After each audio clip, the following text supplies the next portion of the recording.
Vous êtes de plus en plus nombreux à nous suivre et à participer à l'évolution de la chaîne Afrique N24, et sincèrement nous tenions à vous en remercier. Nous lisons tous vos commentaires qui enrichissent le débat et vraiment nous vous demandons de nous soutenir, en aimant les vidéos pour une large diffusion, et pour continuer à avoir une ligne éditoriale indépendante, et vous proposer de nouvelles émissions toujours de plus en plus enrichissantes. Ne restons pas passifs, soyons actifs. Merci et à bientôt. Fragilisation préméditée des institutions de la République togolaise.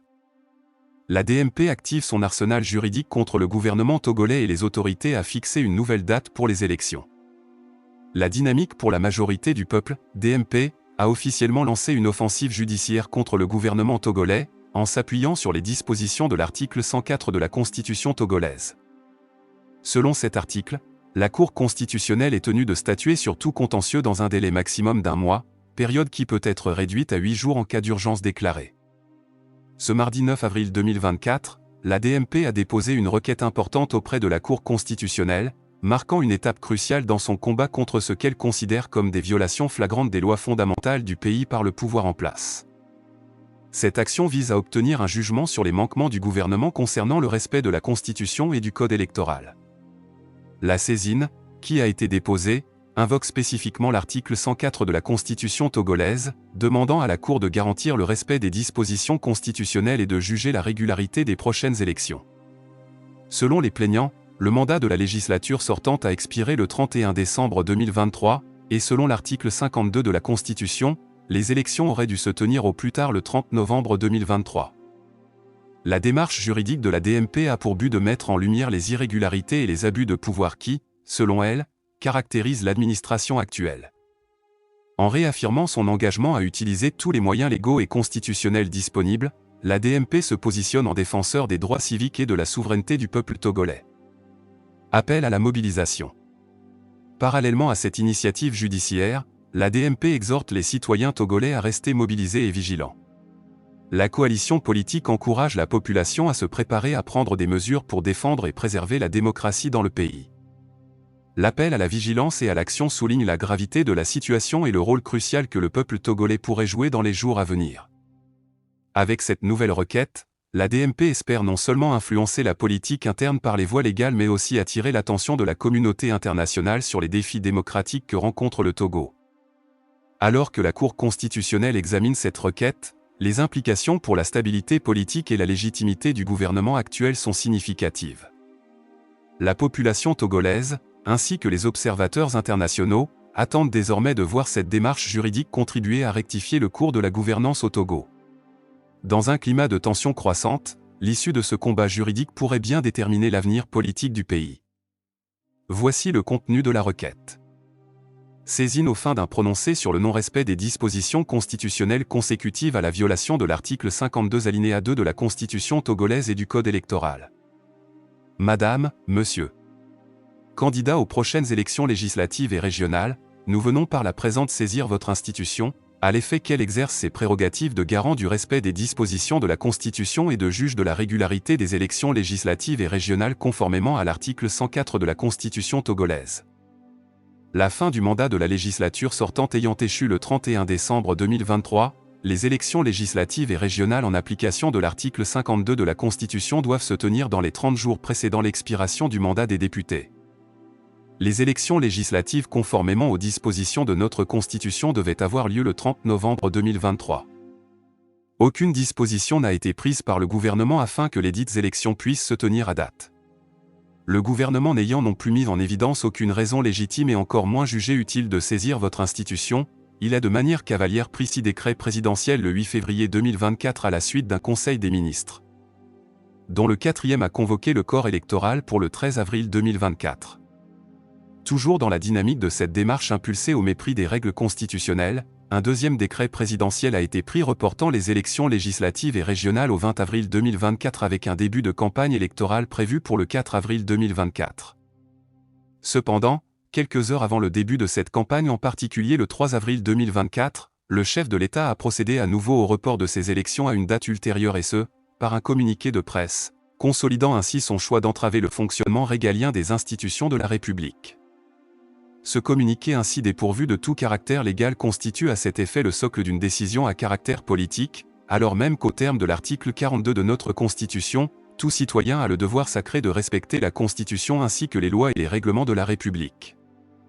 De Plano, il semble constant qu'un communiqué de presse à caractère politique est inopérant quant à l'annulation d'un décret présidentiel pris à la suite d'un conseil de ministres qui fixe la date des élections législatives et régionales d'un État de droit.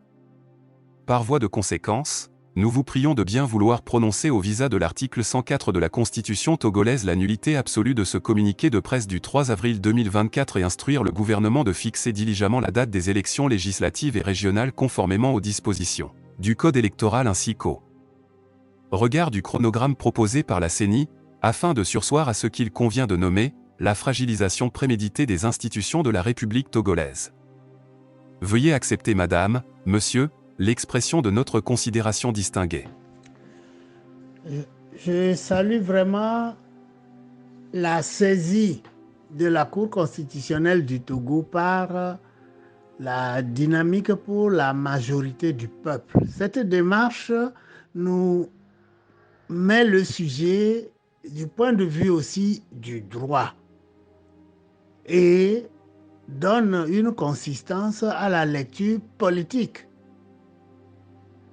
Certes, tous nous sommes dans l'action collective pour battre le pavé, secouer le cocotier dans les rues, pour ébranler les certitudes erronées du régime en place. Toutefois aussi, en faisant d'une pierre deux coups, en saisissant les institutions légales, il y a une complémentarité dans l'action. Et ça, aussi bien l'initiation des marches de protestation que l'approche devant les juridictions établies nous permettent de voir que le Togo prend les choses vraiment par les cornes à partir des populations et des leaders politiques. Nous les encourageons à soutenir cette position parce que en droit formel et dans la constitution du Togo, un groupe de parlementaires peuvent, avec le président de la République, préconiser une proposition de loi. C'est les deux ensemble. Ceci évite que des parlementaires n'utilisent les instruments de l'Assemblée pour renverser subrepticement le président élu. C'est pourquoi c'est le président de la République qui doit mener le projet de la proposition et le projet de réforme. Dans le cas du Togo, ce n'est pas ça. Les députés ou les parlementaires ont sorti un projet qui apparemment n'est pas soutenu par le président de la République. Automatiquement, le fait de les renvoyer à leurs chères études de droit, c'est-à-dire de leur demander une relecture, automatiquement, cette proposition de réforme doit être cachée parce que la proposition devient hors la loi. Ça, c'est le premier aspect. Et donc, la démarche de la DMP est salutaire. La deuxième chose aussi qu'il faut mentionner tout de suite est qu'il n'est pas dit que des parlementaires en association ou oui, en association avec des administrés ou des institutions comme les chefferies ou les sociétés civiles, il n'est pas dit que les parlementaires